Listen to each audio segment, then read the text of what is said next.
back to Inside the Kingdom, your all access pass into the colorful and creative world of comics. On this episode, we sit with Maritsa Patrinos, the creative mind behind the beloved webcomic, Working Cats.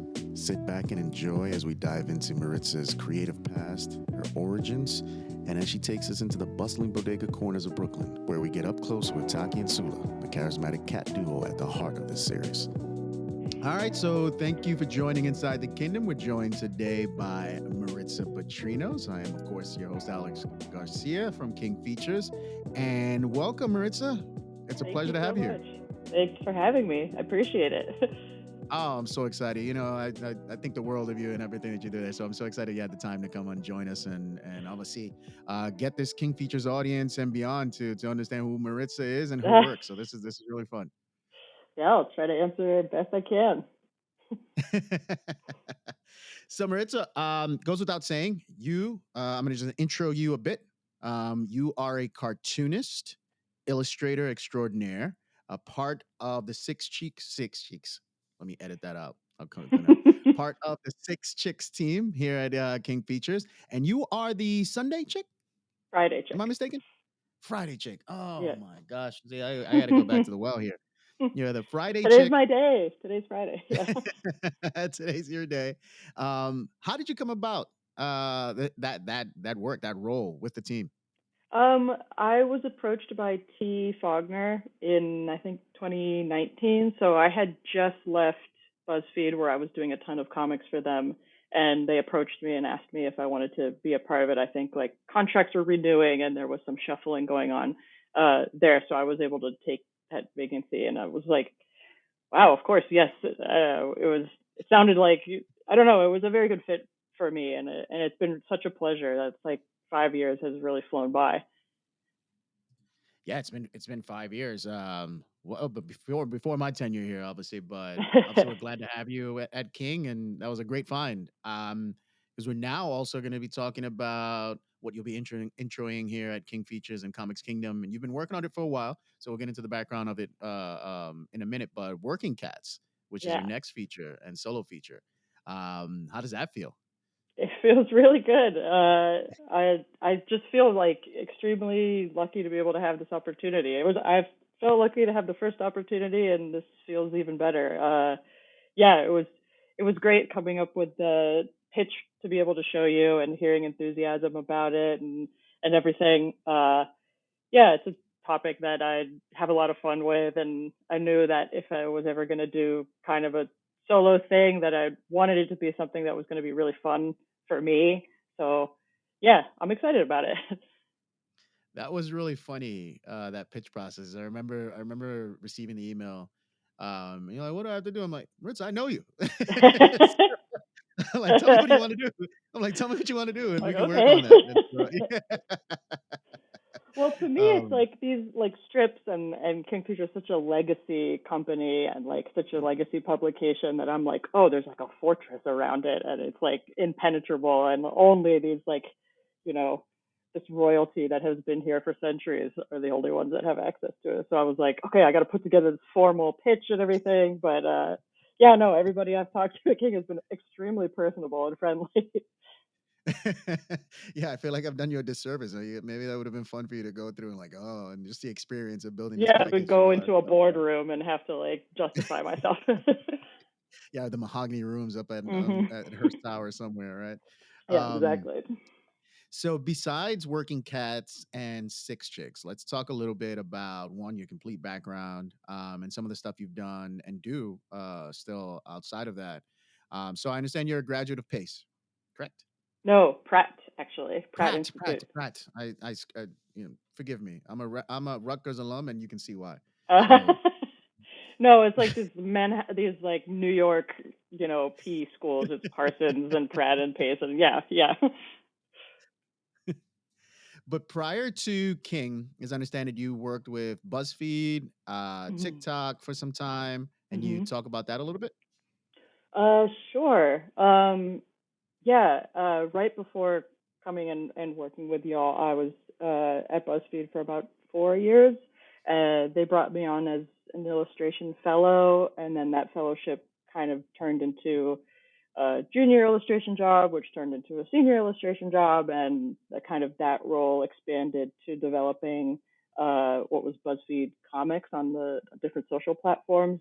And we had a team of illustrators that, we were making a very large volume of work every week, and I kind of absorbed the duties of, and I'm sure like you do some of this too. It was like social posting and like coming up with performance reports and that kind of thing, and holding Mm-hmm. brainstorms to talk about like what content is doing well and what isn't. BuzzFeed is like, I'm sure you're familiar. It's like this machine of content that is meant to generate views and stuff. But it was a really fun experience because you really tap into, you know, who your audience is and what they like to see and how you can connect with them. Eventually, my job also expanded into hiring freelance cartoonists that would we would hire on a monthly basis to do like a cartoon every every week for a month, and we would kind of rotate those people. So it ended up being like a pretty large project, and we generated a lot of growth and stuff. It was really really fun. Um, yeah. Prior to prior to that, I was working in animation. I was working as an illustrator and an animator for MTV, doing these cartoon segments for a little show called 16 and Pregnant and Teen Mom 2.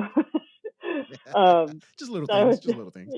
just a couple, yeah, those fun shows that apparently a lot of people grew up on. That cautionary tale. Um, yeah.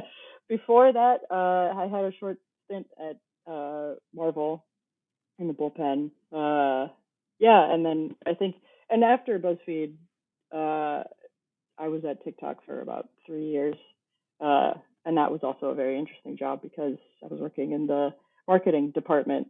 So it was I started off as a designer, and then that role kind of morphed into being more of a strategist, working with brands. And it's very funny how, like, I have this background in cartooning that kind of created these like transferable skills that ended up working for marketing in a weird way. It's like this creative problem solving and that kind of thing, Yeah. where a brand will come to the platform and be like, how do you make good content? And it's like, well, okay, I'll help you with that, or whatever. Because it's usually like 60-year-old white dudes in a boardroom that like don't Right. understand what the platform is. So it's that was our job to kind of like educate them and help them develop content for their brand and that kind of thing. Not a Yeah. place I ever thought I would end up, but yeah, I was there. But now it's just king all the way, man. We're going comics That's all the actually way. a well-rounded that's a well-rounded background if you think about it, right? Because I joke about marketing all the time. I went to school for marketing. I actually migrated over to journalism and media studies because it was like I'm done Mm, with the suits and all that. That was more my speed. But hence and I still kind of found my way in marketing anyway. But yeah. Well, now you're kind of like a fusion of those things, right? You're doing right. editorial content and marketing. Very interesting. Right, it's just kinda all together, but really marketing at its core, I sit here and laugh, it's just like creatives and math heads get together, and then Yeah. that's one wins or one loses, and that's how a marketing plan goes. Yeah. It's really Yeah, they you just can see sneak it it out in every fruition time. depicted. Exactly, who won, and then you can tell, okay, the creatives lost here or the creatives won, and Yeah, then you that's can it, tell by right? looking at the content who won, really. Yeah, yeah, 100%. Um through that process, or I guess that background, would you say all of that is how you've gathered your inspirations for Working Cats and where you're at today, or was there this core thing to your art style, or what, and even in maybe your through academia that you developed before you even got to these positions? Um, I mean, Working Cats in particular is definitely an accumulation of many things. I mean, wherever you're standing, you're there because you walked there from a different place. And I think,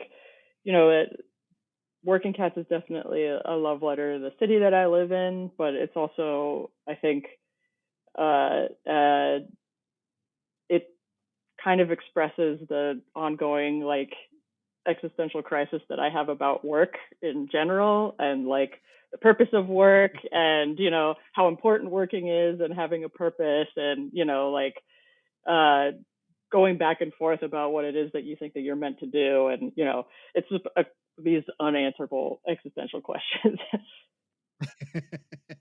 I see that in some of your Friday Chicks cartoons, and I Yeah. love them, by the way. They all get shared.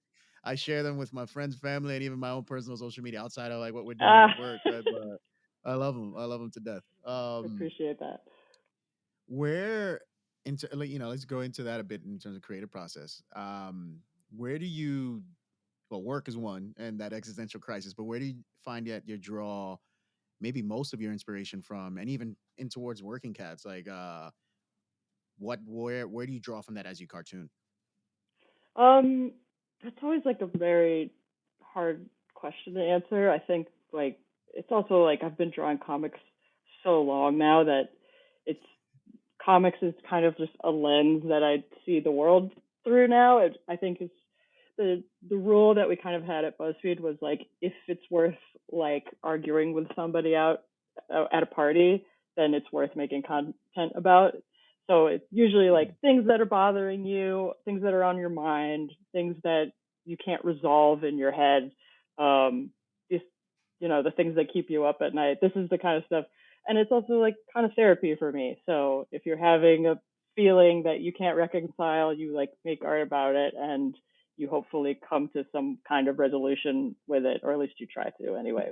But now I kind of look at the world being like every time something unexpected happens to me, I'm like, all right, how can we make a joke out of this? Because this is how you get through it, or whatever, or like you are witnessing some absurdity in human behavior and you want to point it out, or try to make sense of it in some kind of way. I don't know if that's it's all very As vague. you I guess it's not a super helpful answer, but No, no, as you're outlining that in my head, I'm sitting there. This is like one big the world is like one big Kirby enthusiasm canvas for you. It's just like I mean, continuous. kind of. That's where that like brand of humor comes from, right? Like making stories about nothing.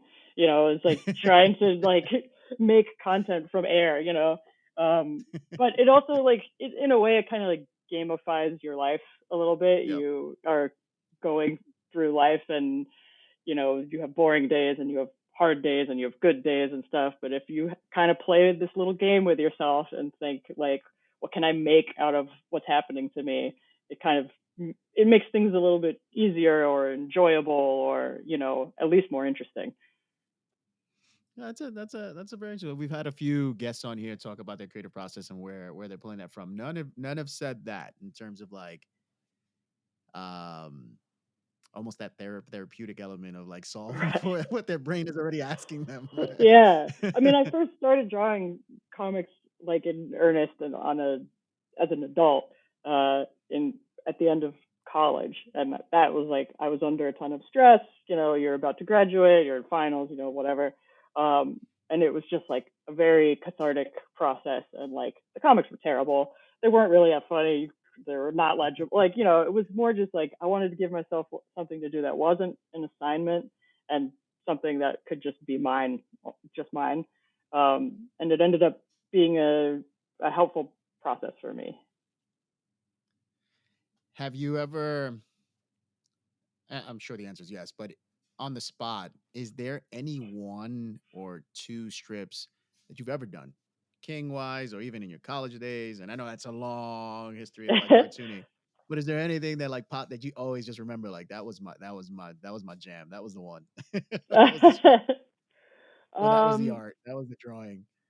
well, that's kind of tough. I think the first time that I think I drew something that went like quote unquote viral, it was like just before I had started working at BuzzFeed, and I think it was helpful for me landing that position. Was I drew like a comic about Lego, and it was really like kind of a throwaway thing, but it it was that situation where like someone on Reddit like got hold of it and reposted it, and then all of a sudden it was like Upworthy was emailing me, and then people wanted to interview me, and I was very young, and I was like, wow, this is how this works. I guess it's crazy. It was just a very like it wasn't like a beautifully drawn comic or anything. It was just me kind of like reacting to a new line of Legos that had come out, and this was like it was about the Lego Friends line, which was Yeah. specifically geared towards girls, which to me like kind of like gave me the ick a little bit because I was like Legos like the whole point of this toy is that it's like a unisex like one size fits all toy, and the idea of like Mm-hmm. marketing this towards only girls, and the content was very much like let's go to the mall, let's go to the beach, like Mm-hmm. very stereotypical kind of thing. So, it was just me reacting to that.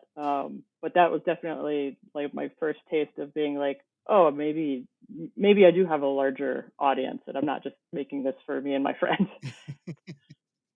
You're like, I made it. This is it. I am here. Whatever that means, Yeah. Who knows what that means? Yes, I am. So, and going from there, creative process. What is your workflow like? Do you find that you have to draw at certain times? Is this an all day Oh, thing? Um, um, yeah. yeah, it's a little tough. I'm definitely a night owl, so like I'm out of bed at like 10 a.m. Uh, and then I'm in bed at like 2 a.m. That's pretty like Mm. for me like 11 p.m. hits, and it's like I'm hitting my stride. Like that's when my like second wind comes, and a lot of the work gets done kind of like in that period of time.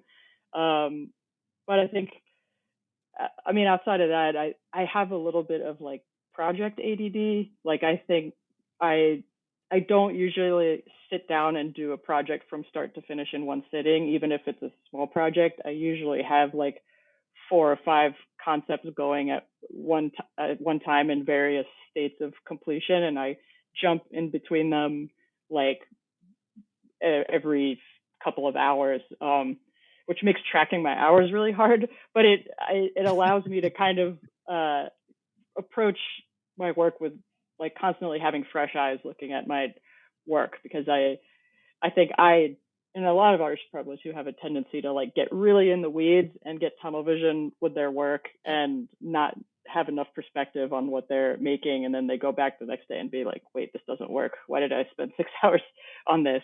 So I've worked that kind of into my practice to be like, okay, if you start feeling like you're getting a little bit stuck, put it down, work on something else, and come back to it. So I'm like it's like a little merry-go-round of projects that are like constantly going.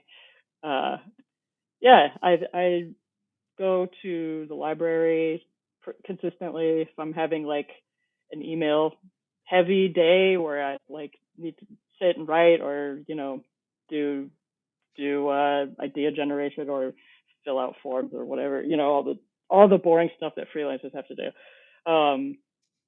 Yeah, yeah. But I mean, you talk to artists all the time. I'm sure that you hear this, but it's hard. It's hard being in your place all day long, looking at a screen and trying to like make stuff work, or trying to like make something from nothing. It's always like that struggle of being like, I know I need to go outside, but I also have a deadline. That this kind of thing. Yeah, yeah, and it's really struggle. You're in New York, correct? Yeah, that's right. I'm in Brooklyn. And so like the weather's getting pretty nice for us over here, and it's always that you look outside and it's like, why am I looking at this screen? I need to go for a I walk or know. something. And It's then yeah, such a exactly. shame, right? You're in Jersey, Deadline. I got right? to do this. I'm in You, Jersey. Yeah, yeah, yeah, okay. Yeah, so you get it. yeah. Same thing. I get it. I get it all the time. But yeah, obviously, I commute and I work in the city and all that fun stuff. Yeah. But the city's a beautiful place. Do you ever find that you use the city? Well, it's a good segue because I think you do. I think I just answered myself, right? But Yeah. in working cats, do you ever find that the city is the backdrop for it, or like real life instances of New York, or what you're putting into the art? Oh, I mean, absolutely. Maybe like, I mean, the idea of bodega cats is, I mean, they exist in other places in the world, but it's a very New York centric idea. Uh, but Yeah. yeah, I think like the nuances of living here are really make their way into the content there. They don't necessarily take a spotlight, um, but it's the environment, and I definitely view New York City and the city itself as like a character in pretty much every story that's told here.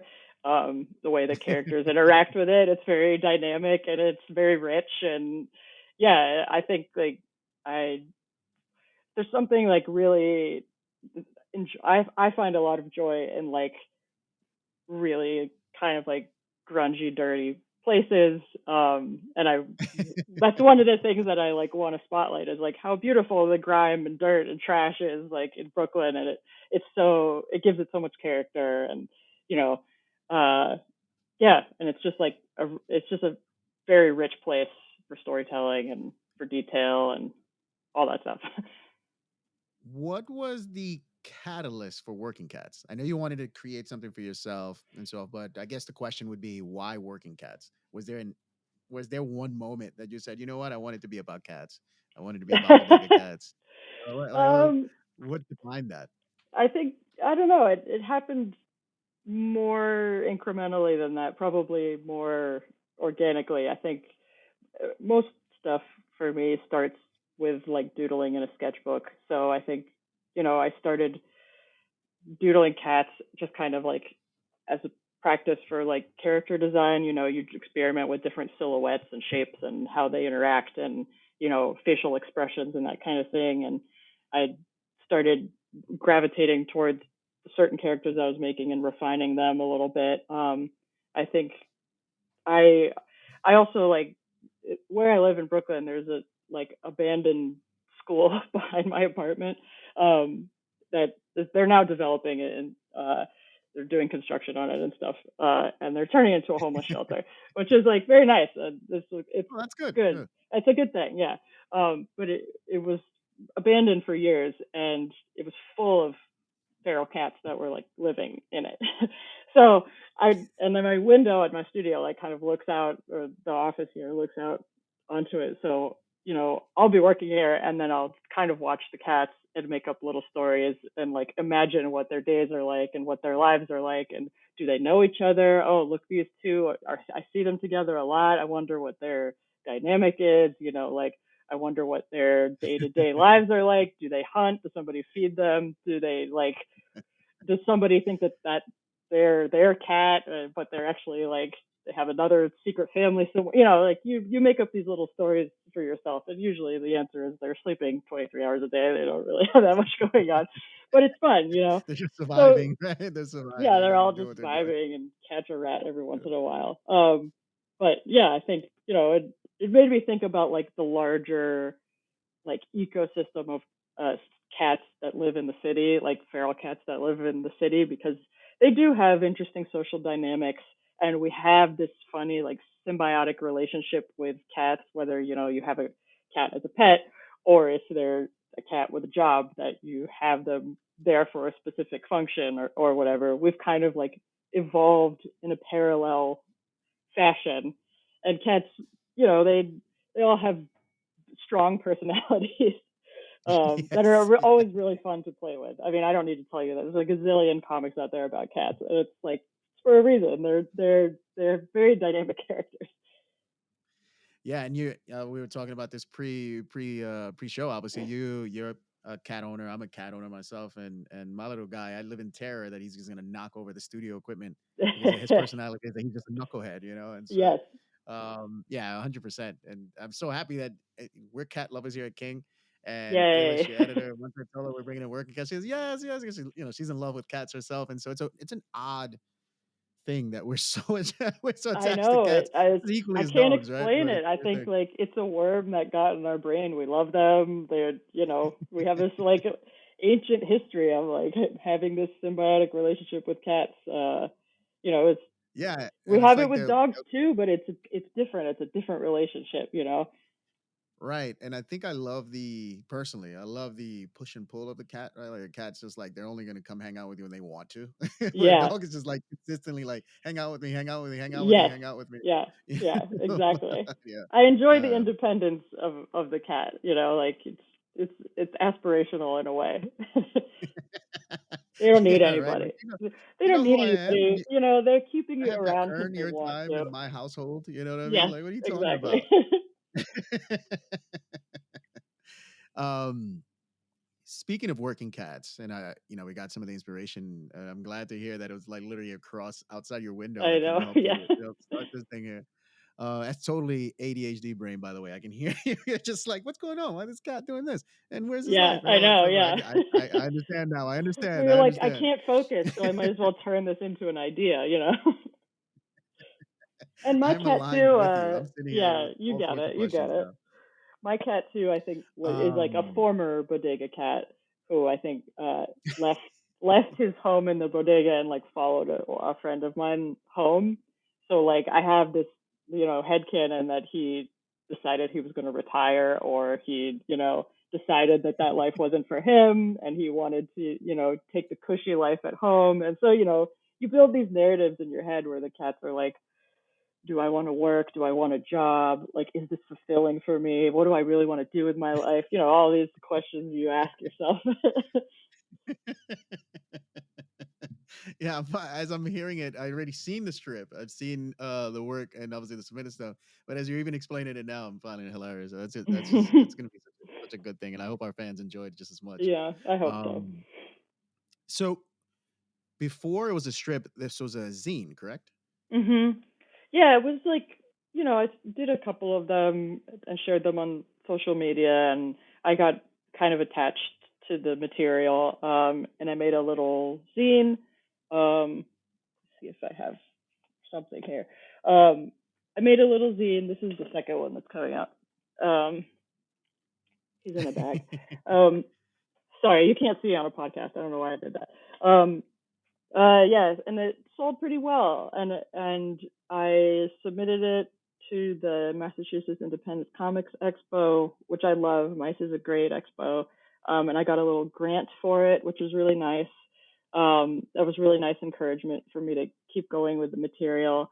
And so after that, I decided to pitch it toward you. I got some really nice reception from people who like the zines. I think like yeah, I love doing festivals for that reason. Like you see in people's eyes light up at like certain subject matter and that kind of Yep. thing. And it was really cool to see that reaction from people. So I felt encouraged. And yeah, I felt I was like, this is something that I could see myself doing, like making a large body of work around. And like I'm already in that rhythm with Six Chicks being like doing this once a week. So I'm like, oh, we can kind of apply that formula to this too. Do you find yourself attending a lot of festivals, I should say? I'd say I probably do 3 to 4 a year. And I Okay. really enjoy them. Yeah, I think as an artist in 2024, you don't really get a lot of opportunities to see your customers face to face or your audience face to face. You're usually just throwing your work into the internet void and seeing what comes back to you. And you're like, Yeah. are half of these bots? Like, I don't even know. And you don't want to read comments. You don't want to go there. Like, that's not. It's never a nice place to go. It's you don't really know beyond like a number of likes how people are receiving it.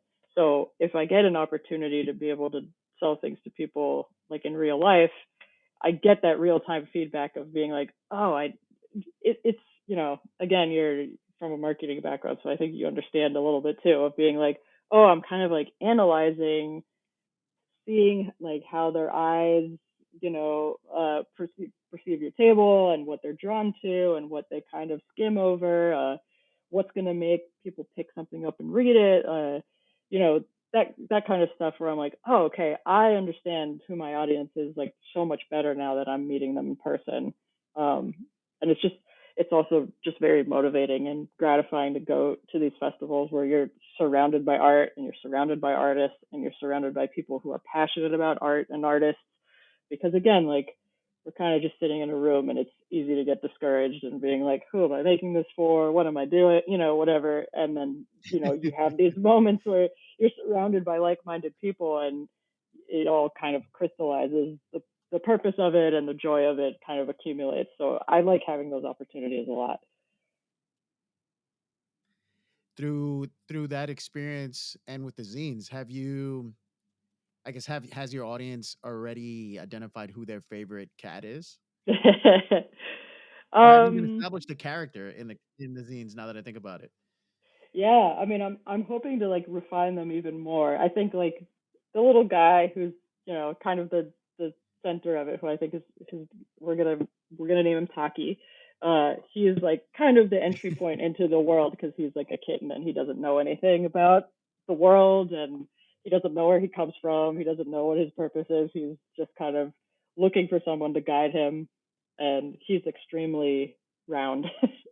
um, he's basically a ball. He's a ball with like a ball head on top of him. So then I think he's kind of a favorite. There's also like a very grumpy, like Oscar the Grouchy type of cat. I think people like He is my him too. favorite cat.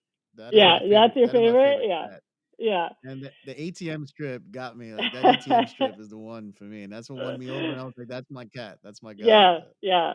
It's funny how it's like you it's interesting from an artist perspective because you try to make characters that people are going to love, have lovable things about them, and it's like, no, we want to love the villain. Not that he's a villain, but it's like, no, we want the really angry one who's fed up with the world and is just angry, it's just like nothing but negativity. It's so cathartic for us to to see that. That's what we connect with. That's my cat for real. And then in real life, Brunson, he's just a lovable little. He's a kitten. He's not even a Is a he? year old yet, but he's Oh, just oh, no yeah, wonder he's a he's a ball. He's a troublemaker. fun. Oh yeah, he's all over the place. He literally climbs my walls, which is funny just to see it happen. It's like how but he climbs the walls. But yeah, the grumpy cat. That what is? I'm blanking on the name right now, and I'm it's really bad embarrassing me. So at naming characters, so I go back and forth about it like all the time. I think his name's going to be Khan because he's the Oh, boss. what a wonderful name. He is such Yeah, a con. yeah, He is a con. Please keep that. If we can let's yeah. put a little a poll on this, a Well, fan Alex vote. Is it going to approves. stay All con right, or let's not? do it. Yeah, Yeah, the House approves. yes. Yeah, yeah. I No, feel Con, like that's his he's such a great. personality. Yeah, it's his personality. He's like he's the master of his domain. It's his world, Oh and we're yeah, I all love kind of just living in it. Yeah. beyond Con. What does the rest of the cast look like? Have you already fleshed out any additions? I know we have a few pairs at the onset, but So what I have now is Sula is the kind of the older black cat who's very stoic, but has a very soft spot for Taki, and it has kind of made it her role to look out for him and to kind of teach him what it is to be a bodega cat. She also kind of just like tolerates his zoomies and that kind of thing. She's kind of assigned that job for herself. There's another one named Gucci, who's a very luxurious long-haired cat who has to like groom herself all day long because she just has like an endless amount of hair. But and Taki's a little bit in love with her because she's so glamorous looking. But she's also like a cold-blooded killer. She's one of the like more prolific hunters among the cats, so she's gorgeous but also covered in blood. Um, and then there are two brothers who I'm tentatively naming Tick and Tack, who are kind of bowling pin shaped and they're always seen together. And then one of them has their uh, ear snipped from the trap release program that we have here in New York. Um, and then we have Lotto, and Lotto is a bodega cat that sleeps on the bodega counter pretty much all day. He's like a very old cat. He's like the veteran bodega cat supposed to who's like a legendary hunter, but nobody sees him, leaves his bed pretty much ever. have you defined their accents? Have you given them accents for that matter? Do you Oh even hear them no. speaking as you draw? No, I haven't, and that's a really interesting question. I mean, yeah, I would love to hear people's like interpretation of what they think their voices would sound like, because it could be anything. And it's part of the reason that I Yeah. really love the bodega as a space is that it's such a diverse place. So many different people from different walks of life coming to the same spot for the same reasons, and the bodega owners are from all over the world. It could be Yep. anything, and especially once you get into like the cat dynamics of it, it's like, do they have the same accents as their owners, or do they have their own thing going? Like, do they all have Brooklyn accents? Maybe they just all have Brooklyn accents. Who knows? Like, Yeah, yeah. Because I'm picturing Lotto, and as you were, describing Lotto, in my head, I'm Puerto Rican, and I grew up around Brooklyn and Bronx bodegas and all that time, and sure, yeah, the bachata music and everything, and the ping, ping, ping absolutely, all over the place as you go to yes, get yes. whatever you're doing, your groceries. And I'm figuring that he's a Dominican cat, and so I already hear the accent in my head. I'm like, I understand what he's Oh, saying as he speaks. yeah, That's what we're I going heard in like my a head little as you bit were like speaking. Oliver and Company, where it's kind of like that Oh, that vibe is my where, all-time classic. yeah. So you get That it, is yeah, my favorite movie. yeah. I'm not too embarrassed to admit, like I cried like a baby Oh, when Oliver didn't get picked out of the box and he was the I last know, one, and I I was just like, know. why would they do that to him? And that Oh was my my god, movie. That why was did my they have to movie for do him years, like man. that? It's great. Yeah, that's a little bit of like the vibe I think we're going for, Oliver and Company. Yeah, that's a good vibe then. Do you see yourself breaking into musical numbers anywhere? Are you gonna do that Breaking in the into street? what? Have Oh. him sing a song? Oh my god, I would have to hire somebody to do that. I think I'm not that musically gifted. We can get Lin Manuel Miranda in Yeah, right. here. He can work on that. Yeah. Yeah, let's make a call. Let's make a call. We'll get him. Yeah. We'll get him to voice Yeah. Lotto. That'd be fun. I'll yeah, I'll get you to hook that up for me. So where I guess we can talk about we were talking about the past, some of the present. So Working Cats will be on Comics Kingdom as of May 15th. So we're excited for that. I Mhm. think, am I right there or is it the 16th? I think it's the 15th. I'm probably brushing off the date.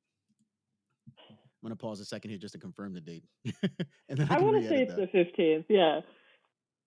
I think it's the 15th as well. Let me It's a double Wednesday. check. We've decided Wednesday is the day. Yeah, Wednesday. Yep, Wednesday the 15th. All right, that's good. So going back to that. So talking about the present a bit here. Um, Working Cats will be on Comics Kingdom as of May 15th. It'll be weekly. Mhm. And where do you, to the extent that you can, or even if you haven't, totally fine, but want to, where do you see the future of Working Cats developing into, or do you have ideas for what you would like Working Cats to um, achieve or even move into? Um, I really I try to keep my options open there. I think like I have ideas for storylines and places where I'd like the story and the characters to go. Um, and then usually I don't know if this is like the best philosophy, but I like to see where that takes me organically, um, based on you know how successful I feel that I have like portrayed the vision and on how it's received, and how much I enjoy doing it or whatever. But I'd see versions like I'd love to maybe explore like some kind of merchandising for it. I'd love to explore uh maybe an animated version of it or something. But also if it just stays as a comic, I'll be so happy. Like I'd love to see it like go to print one day, whether it's like in newspapers or, in a book format. That would make me really happy. But honestly, like if this just becomes like a weekly thing I do for years and years, I'll still be very happy. Just as long as the work that I make is good, just as long as I make good work, Yeah. I'm gonna be happy with how it comes out. Well, you've got that part already done. The good work is like cemented in. That's part and parcel with the name. If you don't know, Maritsa Patrinos means good work. So that's Oh, good.